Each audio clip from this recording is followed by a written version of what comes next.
Hey everyone, welcome to season 2 of Reversing Climate Change. We are doing that podcast thing now and launching a Patreon. You can find it at patreon.com/noripodcasts. There are various tiers with different types of goodies available. Do you want to receive a special newsletter digest of what Nori Knots are reading that week? Be a part of a Nori book club. Get special access to Nori events. Go take a look at patreon.com/noripodcast for what we're offering. And in that spirit of being lean in that startup kind of way that, we like to do, this list of goodies is subject to change, and we'd very much like your feedback. Is there something that you'd really like to see, but it isn't listed here? Honest feedback does a lot to help us shape what we offer to you. You can send an email to podcast@nori.com or fill out our podcast survey anonymously in our newsletter, which you can find at nori.com/subscribe. And thank you so much for listening to another season of Reversing Climate Change.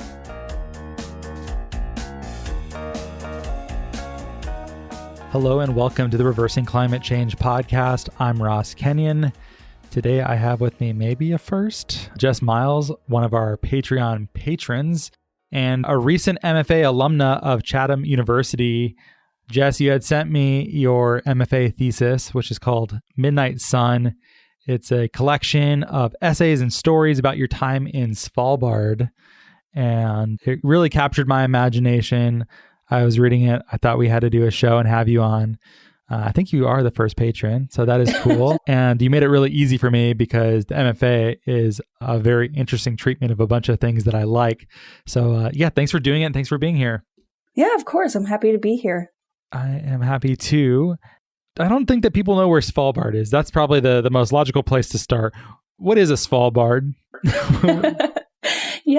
So it's actually an island off the coast of Norway. I believe it's officially a territory of Norway. They have a governor, but it's just a small place above the Arctic Circle that has polar bears, and the sun never sets in the summer and it never rises in the winter. So it's pretty cool. Wow, that is quite interesting. I imagine it's quite a unique place. Does it have a similar like Galapagos kind of diversity? Is it unique or is it kind of typically Arctic? I believe that it's typically Arctic. I mean, there's Arctic terns, polar bears, and then, the same kind of marine life that visits the high Arctic in that area. But Philip Pullman did write about Svalbard in his Golden Compass trilogy. So maybe it's unique in that way. That is certainly unique. And especially so now that there's a show based on it, which it sounds like you've probably, as a professional of Svalbard, you must keep up with it. So you saw the show. Yeah, definitely. I haven't read it. I hear it's like C.S. Lewis, but if he was kind of like an atheist. Is that true? Basically. Okay. It's a pretty good summary. Given that it's such an unusual place, how does your life lead you to ending up in Svalbard?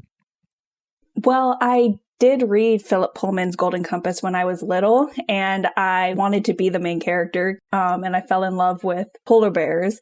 So that kind of kicked off my obsession with them. And then I ended up at the University of Michigan studying environmental science, and I was given the great opportunity to travel to Svalbard as part of the National Science Foundation's research experience for undergraduates in 2014. So I got to spend roughly 5 weeks up there continuing a undergraduate science project that I had been working on while I was at Michigan. So that was, probably the highlight of my life so far. Yeah, this definitely stood out to me too, because I find science really challenging for me. In fact, I have oftentimes had to have science people, I believe they're called scientists. I always make them explain it to me in the most basic ways possible, or if it gets a little bit complex, the episodes that are much more scientific in nature, I'll end up bringing someone on from the Nori team, much more well-versed in that sort of thing than I am. But seemingly you have both skills. You're able to do creative, artsy things. You like literature. You are also involved in science. That's a double threat. How do you do both of those things? How did that happen?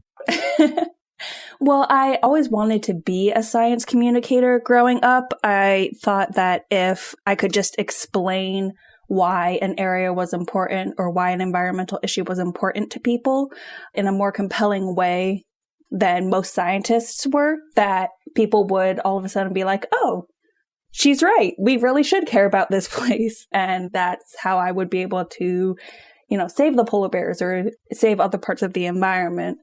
So it just kind of came naturally to me, I guess. Do you still have so much faith in persuasion?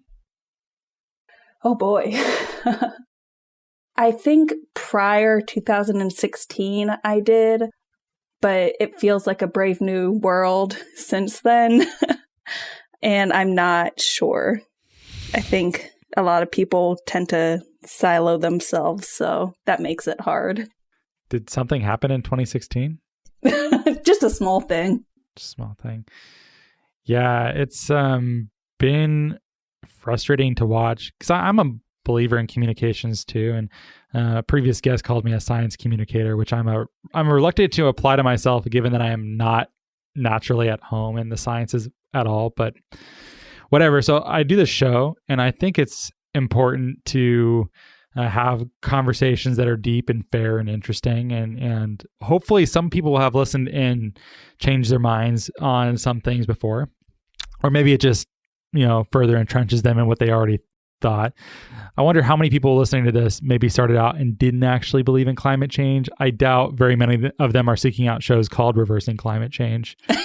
But I think that you're definitely a science communicator. I mean, you guys have had such a diverse group of people on this podcast, which is definitely what attracted me to it in the first place. And even when you have, more conservative minded guests, you present it such a way and they present it such a way that I feel like I'm really being challenged and, I consider other perspectives. So I wouldn't sell yourself short. I think you're definitely a great science communicator.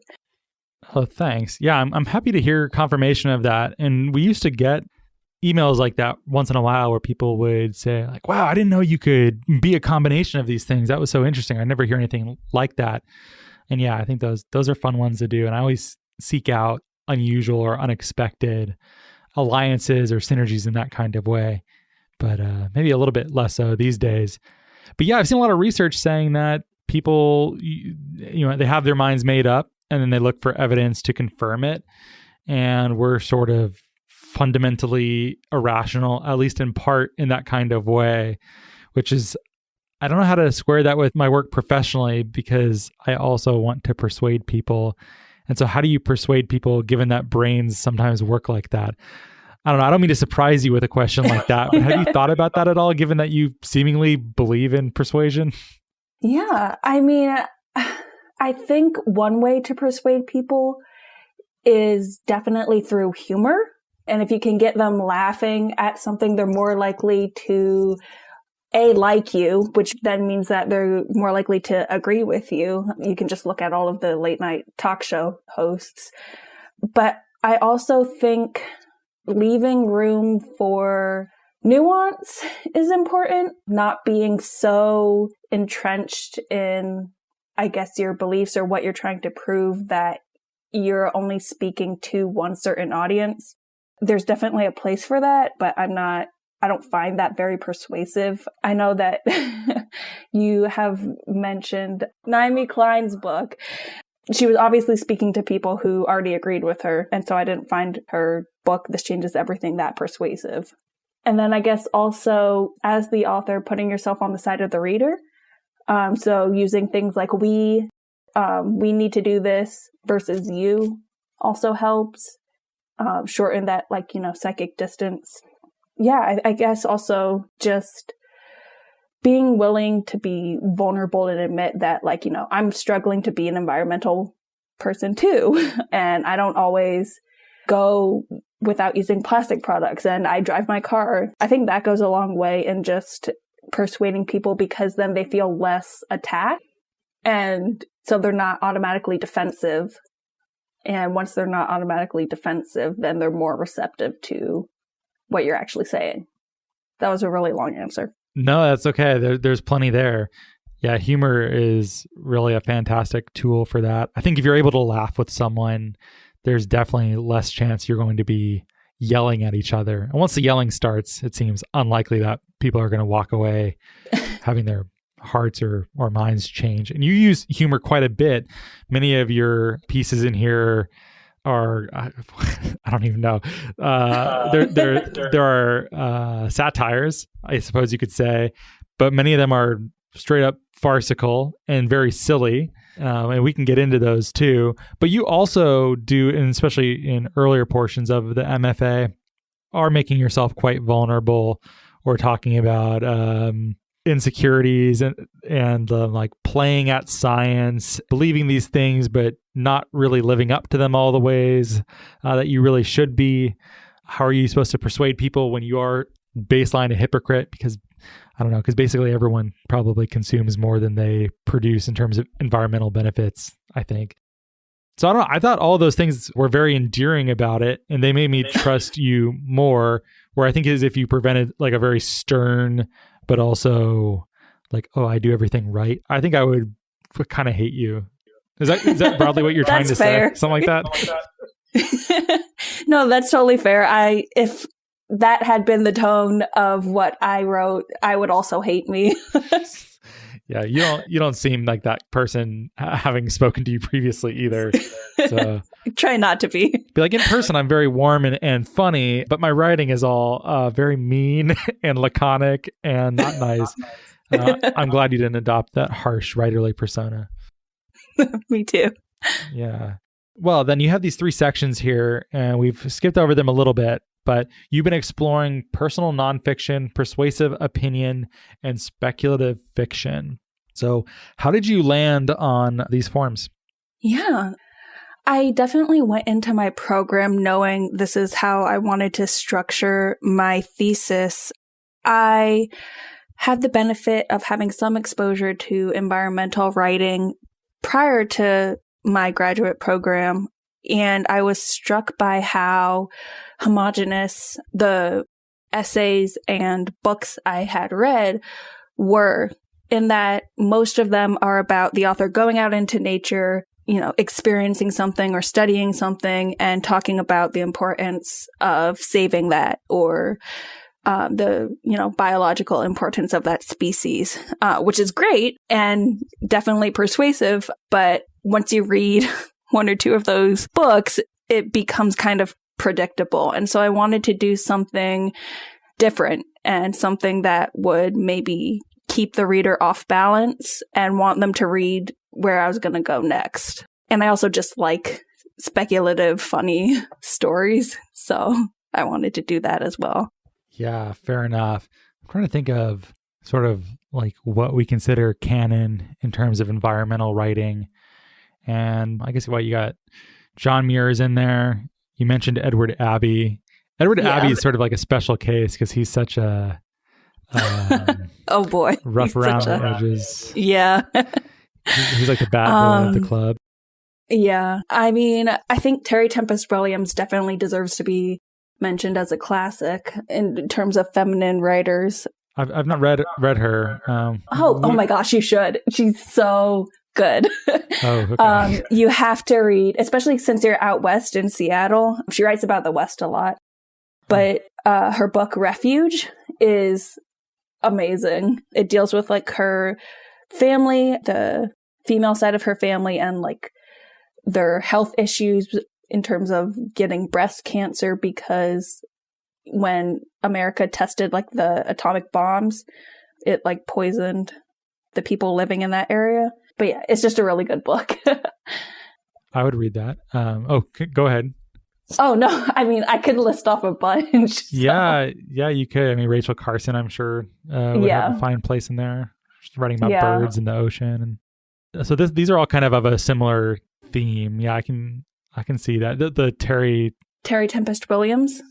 Yeah, what else might be in that classical canon? Yeah, I think Gretel Ehrlich is definitely in there. She has a book called The Future of Ice, which is specifically about the Arctic. Bill McKibben, obviously, huge environmental figure. Yeah, for sure. His stuff in the New Yorker, too, I've been revisiting lately. And Elizabeth Colbert, of course.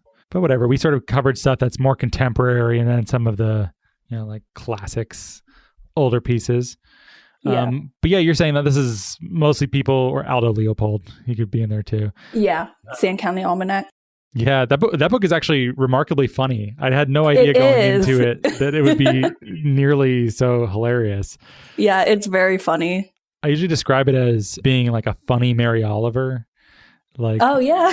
like celebrating these weird little places that he has, but also cracking you up. Anyways, though, so you're saying that those pieces of writing tended to be like the importance of saving a particular kind of place, going into them, exploring them, writing about them, leaving, or it's actually where you live. And you're saying that felt kind of played out to you, something like that? Yeah. Yeah, okay. So how could you approach it in a different way? Because that pattern, it just seems like it's almost built in a way. Yeah. So I guess I tried to approach it definitely through the speculative fiction portion of my thesis. Just, I've always had a fascination with like what could be in terms of the environment, direct air capture, that sort of thing. And so I wanted to, with that portion of my thesis specifically, try and show a different environment that wasn't necessarily all doom and gloom. It was different, but different in a way that was almost hopeful, where humans were living with nature kind of thing, rather than it being an apocalypse situation. I think we're on to something. And it seems tonally you do go back and forth, and maybe this is in your own person as well as in your writing, but like there's something mournful about you watching a glacier calve over and over and over again. And there's many things in your MFA overall that feel painful or are causing you anxiety and doubt and horror about the present and the future. But part of you really wants to believe, or you think there's good reasons for optimism, and environmental writing doesn't only have to be like the broad archetypal story is the fall from grace, the loss of Eden, humans screwing something up and being cast out of the garden. That's not the only story we can tell. Is that part of what you're trying to explore? Yeah. You said it way more eloquently than I did, but yeah, that's exactly right. Well, thank you. What are you hopeful for? What are you writing about, and how do you write a hopeful environmental piece, especially one that's speculative in nature?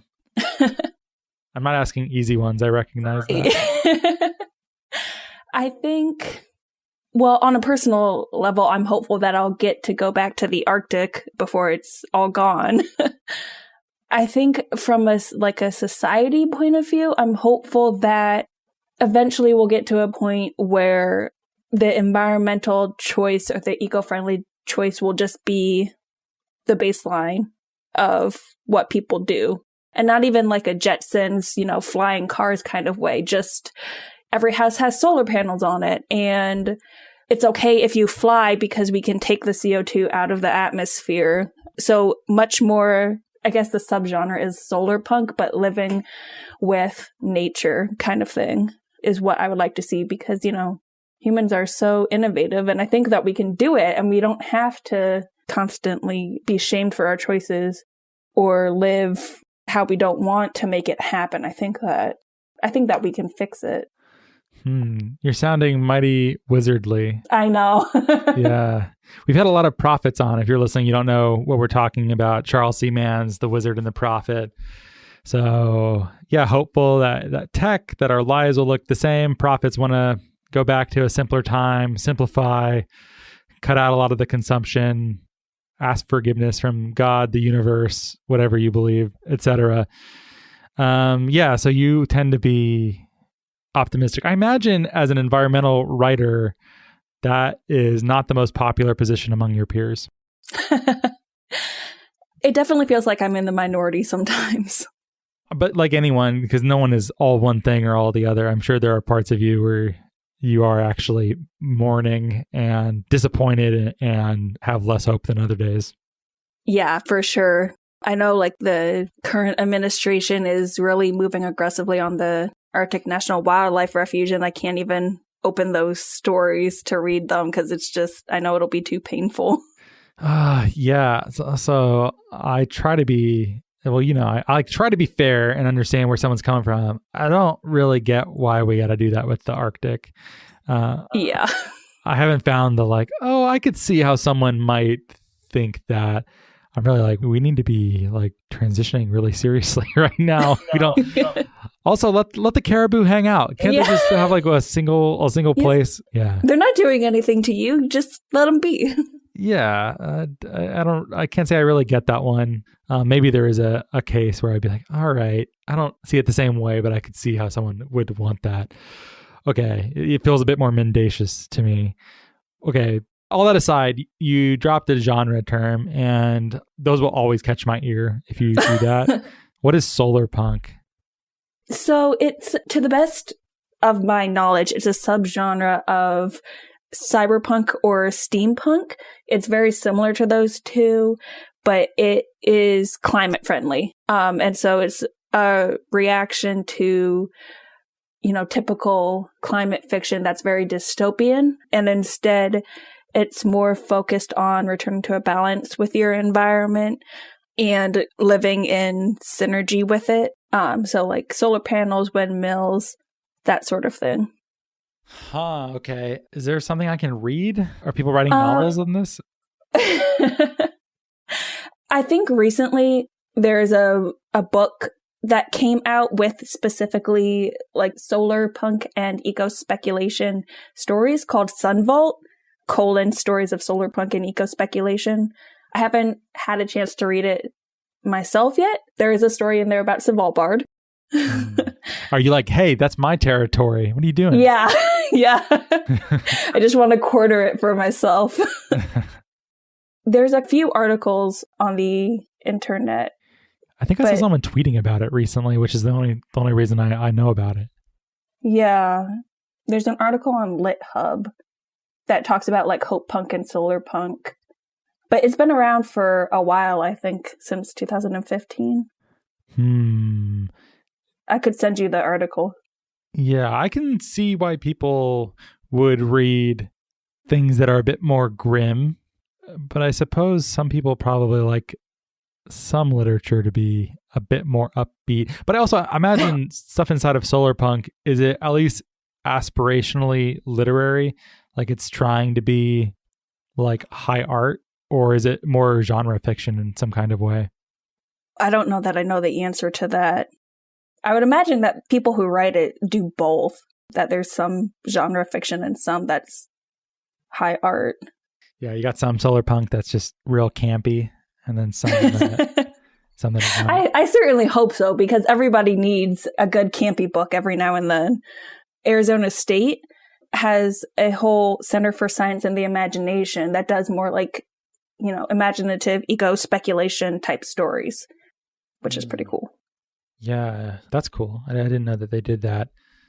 I like that though, and I see it pop up all over the place using these speculative fiction devices as, for instance, I don't know if you've read it yet, but Holly Jean Buck's After Geoengineering has a series of vignettes in them about what will happen with various types of geoengineering. Some of them are good, some of them are bad.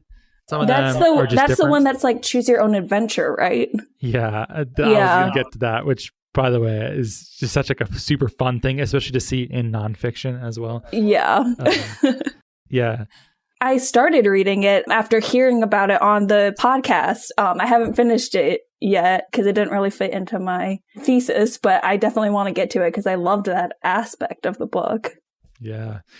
Hey, Holly, if you're listening, we're digitally waving to you right now. Very hard. Yeah. I love that. And I think that's one of the most successful parts of that book and of many books that there's some other one I read recently that did it too. And I think it really helps one wrap one's head around the future possibilities, because it is surprisingly difficult to imagine what a future changed world will look like in that kind of way. I think most people will just wake up one day and it'll be here, and they will probably not have seen it coming.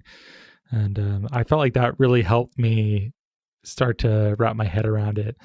Or sorry, I'm going to parlay that into a second unrelated thing. Have you seen Her? Did you see that? I have not. Oh, okay. It's a great film and certainly worth a viewing, but the vision of the future is very much, and it's a near future, probably like 5, 10, 15 years ahead. And everything's just a little bit easier, right? The colors are, it's shot in the depth of field is super narrow for the cinematography. So there's like everything behind what's in focus is just this like ooey oil painting looking, like it's nice. Oh, but everything's like a bit better, but people are still unhappy. It's like things are easier, but we haven't solved the core relational inability to connect problems that exist in the social media age.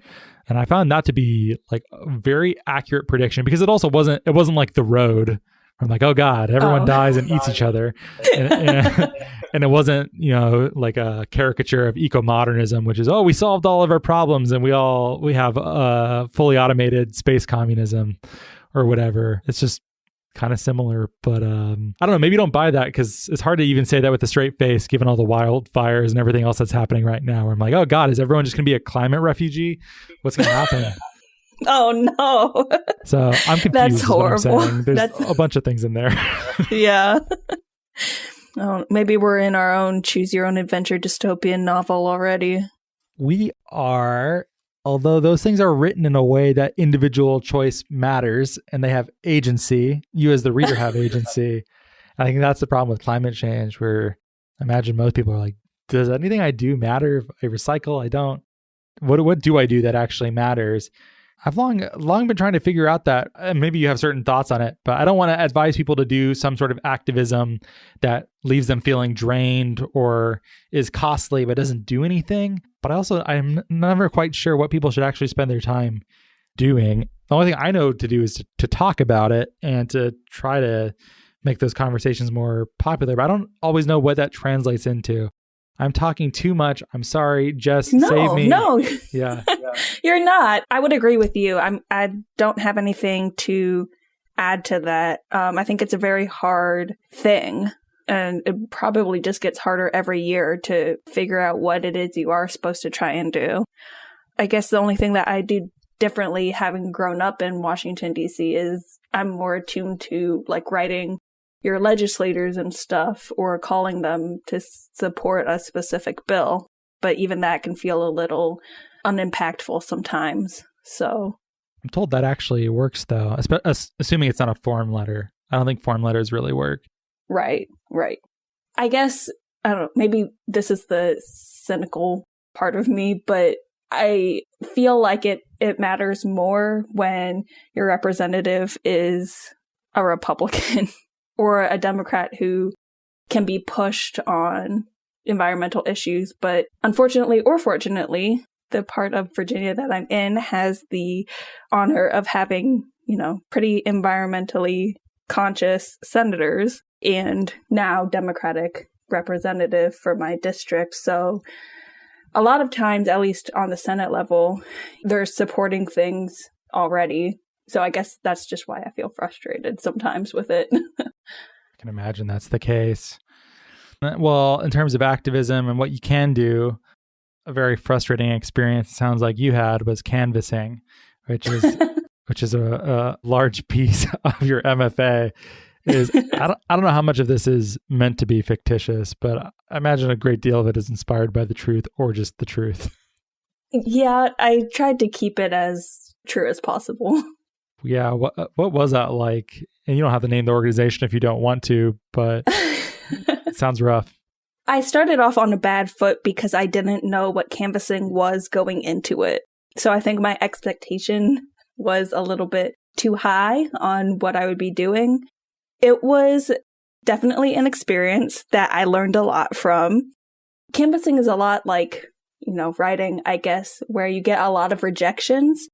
And a lot of times people would tell me, oh, you're so earnest. Like it's very clear you care about the environment. That's great. You should keep doing it, but I'm not going to donate. I was like, well, if you don't donate, I can't keep doing this because I have to hit a certain quota. So thank you.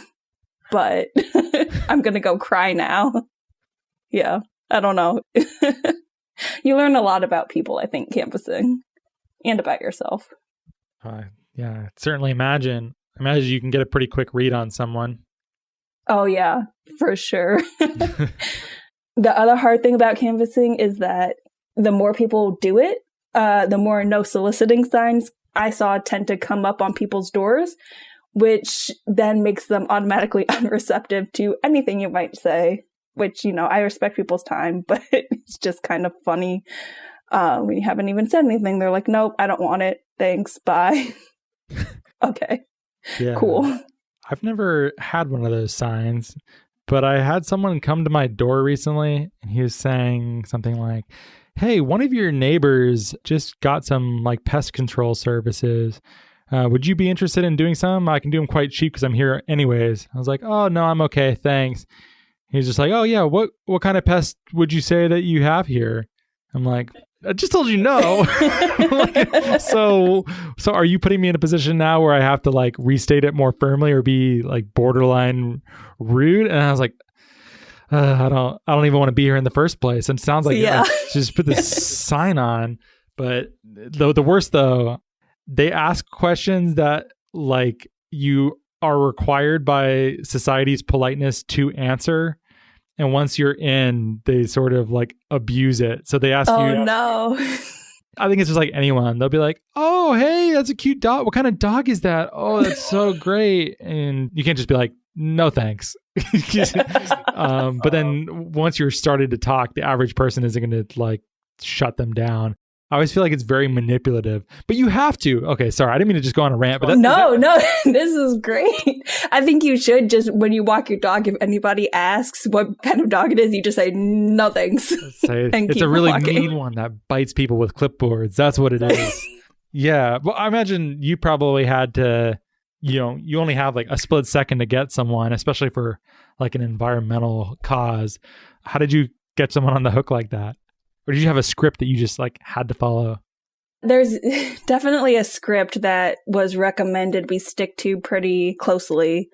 A lot of times, I think if people are already willing to donate, it wasn't necessarily anything that I said.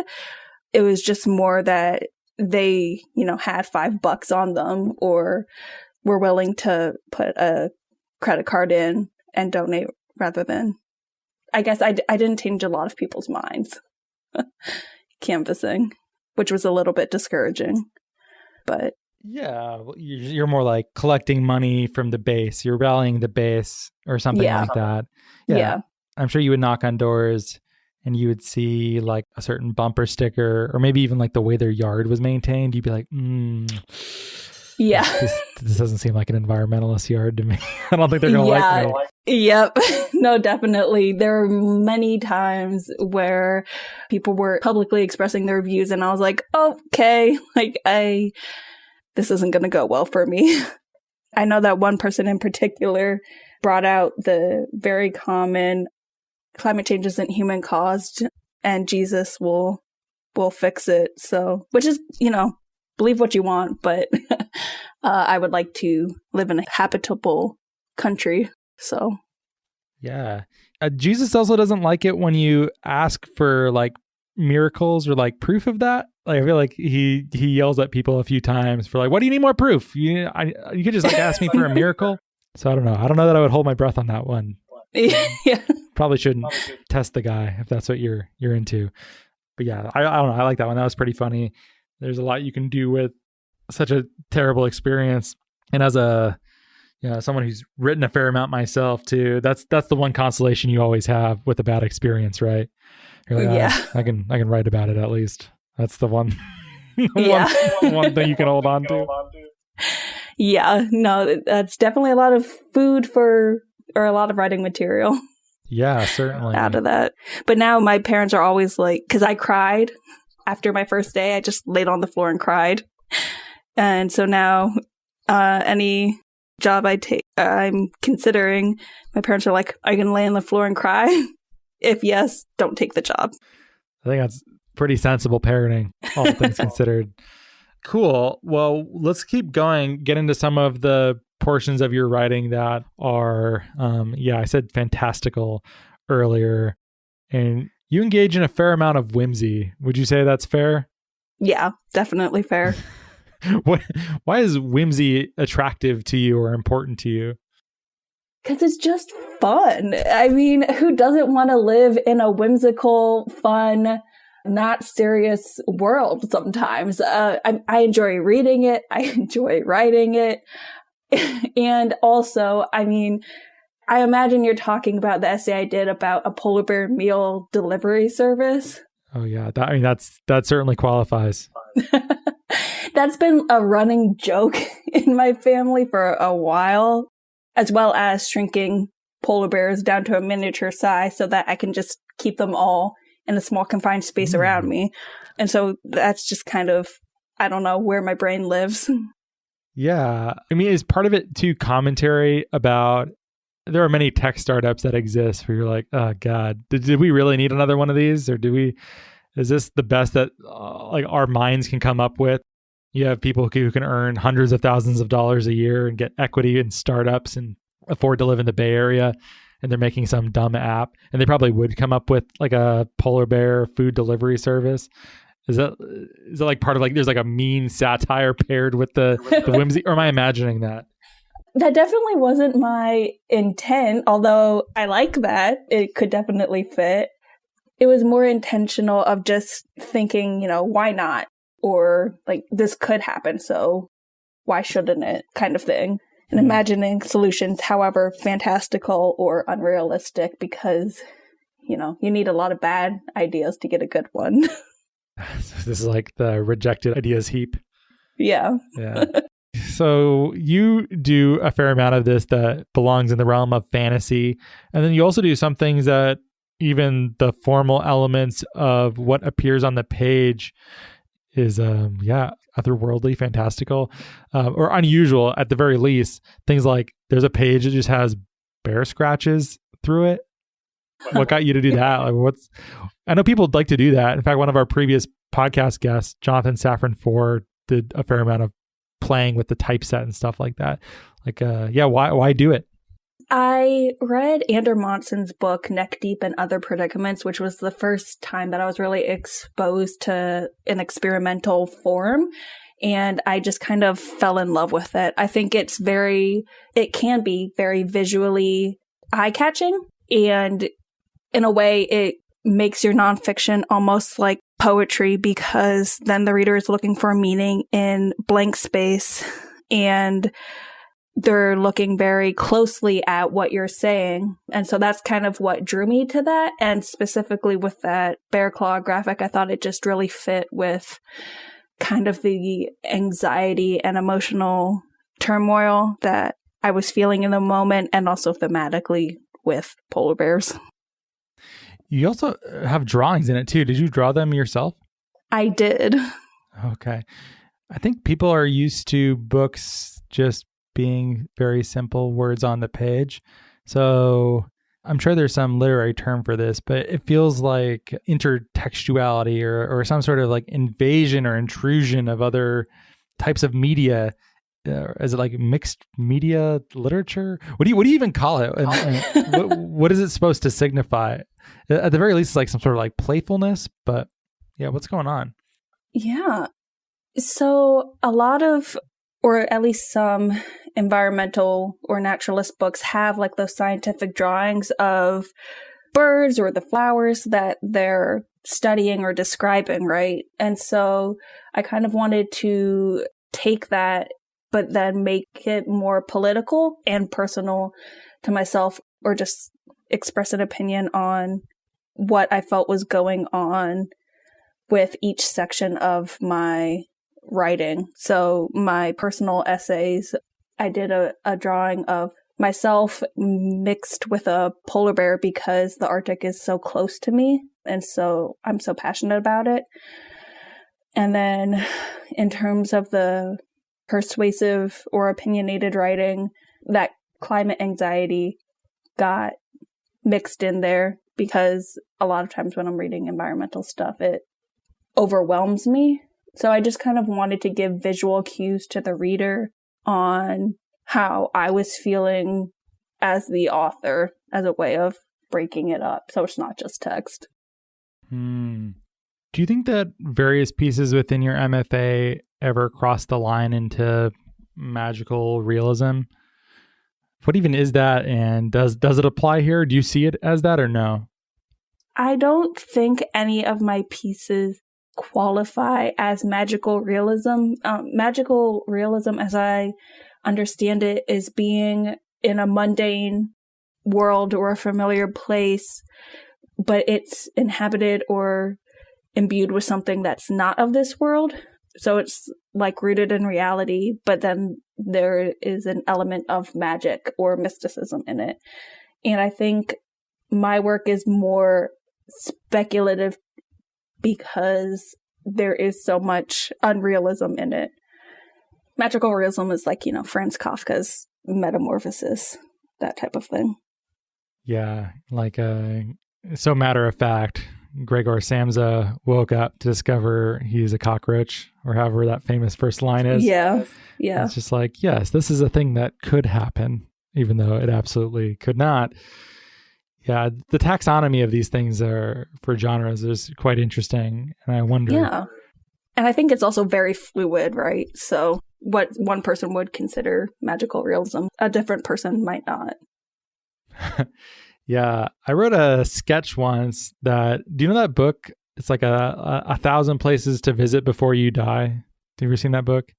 I have 1,001 baseball places to see before you die. Oh, nice. I imagine it's the same like series. I'm sure they made a boatload of money off of that series.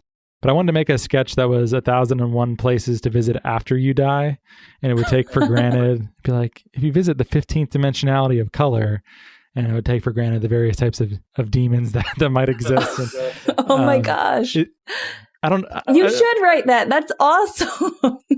Yeah, I don't know like how long that could have gone. And obviously like the premise is important, but you have to have that amazing ending twist to really pay out. And I'm not sure I had it. Whatever. Is that magical realism? Because it takes for granted that this is a thing, but maybe it's not rooted enough in reality. Because like Gabriel Garcia Marquez is using this as a way to make political commentary about Latin American politics, and it serves a purpose, but it's still rooted in a world where that happens, right? Yeah. Okay. Kafka has things to say, and the rest of the world has just adapted to the fact that this is the way that it is. Yeah, exactly. Okay. Yeah. What were we talking about? Why did magical realism come up? Why did we originally start talking about it? It might have been after the other episode you did on Cli-Fi specifically, and I might have made a comment about it, is how we originally got on the topic. Oh, yeah. I think, okay, yeah. And we started talking about magical realism, and you had mentioned a book that you thought was a very nice treatment of the genre, but also had some climate implications, right? Oh, yeah. Who Fears Death by Nnedi Okorafor, I think is a really good example of magical realism because it's got environmental themes in it, but it's also very based in a recognizable real world with an element of magic that the main character has. Yeah, I'd be curious to read more in that because most of the Cli-Fi I've read has been more plausibly dystopian, I guess. Like it doesn't have that sort of bending of the rules or the laws of nature kind of feeling to it. But you thought it was well done. Yeah, definitely. It's very compelling, the entire story. I'll have to check this out. Well, Jess, are you trying to publish this as a book? Are you going to try and get it out there? What's your next step with it? I think I am just trying to get the essays and stories published individually in different literary journals if I can, rather than trying to sell it as a whole book because the three parts of it are very distinct. I think I would have to put a lot more work into it to make it an entire book. Okay. That's cool. If you're listening and you are a literary journal editor. Oh my gosh. No one has ever emailed me, and that has been a thing that they do. Yeah, I would love to see that. I imagine you're going to keep writing. What are you going to be doing moving forward now that you've graduated? And congratulations. Thank you. Yeah, I'm definitely going to keep writing. Right now, I'm helping out with a different podcast and helping them with some blog stuff. But other than that, I don't know. It's very exciting. Just trying to see what's going on. What's the other podcast? It's called Who's Saving the Planet? Who's Saving the Planet? Yeah, I have not listened to that one yet, but I look forward to doing so. And the link is in the show notes if you'd like to check it out as well. You're writing blogs for them? Yeah, I'm helping them build out their blog content. I just did one on how VR is ushering in a new era of animal rights, actually. Oh, God, I hate to ask how that would work because I can already imagine some scenarios. But it does seem to be very effective if it's what I imagine. Yeah, I'm sure that it is what you're imagining. Okay. Yeah. Well, cool. Well, I hope you keep at it and keep writing. I look forward to reading more things you write in the future. And thanks for making it easy to do more episodes on writing and literature. that was fun. Yeah, it was a lot of fun. Thank you. You're awesome. I love you guys. And you're very nice. You're awesome. Oh, thanks. Yeah, I'm happy to have had a chance to do it. And thanks for hanging out with me. And if you're listening, you're kind of hanging out with us too. And thanks for listening. If you wouldn't mind, could you open up your Apple Podcast app right now on your iPhone and write us a quick review? Because it only takes a couple minutes, but it actually helps us a lot in getting this out to more people. So if you would please do that, I would be most grateful. No worries in any case if not. And thanks so much for listening. Oh, and also Jess is a Patreon patron. And so we hang out there in Slack. We end up keeping in touch, sharing stuff with each other. It's a pretty good time. If you'd like to come hang out with us, you could do so as well. I imagine, Jess, you would give a thumbs up. Yeah, for sure. It's a wildly fun time. Wildly fun time hanging at book club. Thanks for listening, and I hope you have a lovely day.